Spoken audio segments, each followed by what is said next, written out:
Fear is one of the most powerful forces in human psychology because it is both a survival mechanism and a psychological experience that can shape entire lives. At its most basic level, fear exists to protect us from danger. When the brain detects a threat, it rapidly prepares the body to respond through increased alertness, faster heart rate, muscle tension, and heightened attention. These responses can save a person's life when danger is real. But the human mind can also experience fear in situations that are not physically dangerous. Rejection, failure, embarrassment, uncertainty, criticism, loneliness, financial insecurity, and loss can all trigger powerful fear responses. The brain does not always distinguish perfectly between immediate physical danger and psychologically threatening possibilities. This is why simply imagining something going wrong can produce genuine anxiety in the body. Fear also becomes powerful because it is connected to prediction. The mind constantly tries to anticipate what might happen next,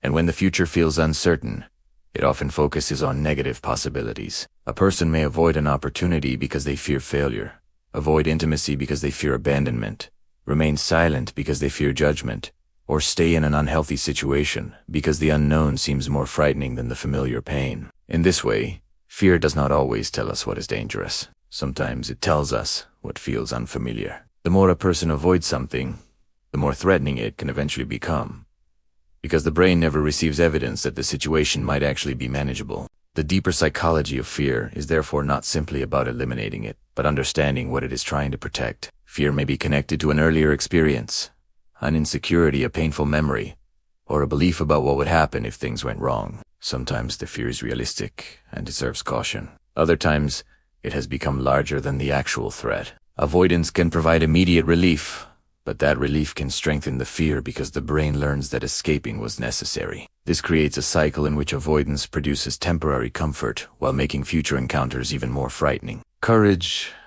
does not mean becoming fearless. It means developing the ability to act despite the presence of fear when the situation is safe enough and the action is aligned with your values. This can happen gradually through small experiences that teach the brain that discomfort is survivable. Fear of rejection can soften when you learn that rejection does not determine your worth. Fear of failure can weaken when you understand that mistakes provide information rather than permanent judgment. Fear of uncertainty becomes easier when you develop confidence in your ability to adapt. The goal is not to silence every fearful thought, but to stop allowing every fearful thought to become an instruction. Fear will always be part of being human because the mind is designed to protect what matters. But a life organized entirely around avoiding fear can become smaller and smaller until safety itself becomes a prison. Psychological freedom begins when you learn to distinguish between genuine danger and emotional discomfort, between intuition and catastrophic thinking, and between protection and avoidance.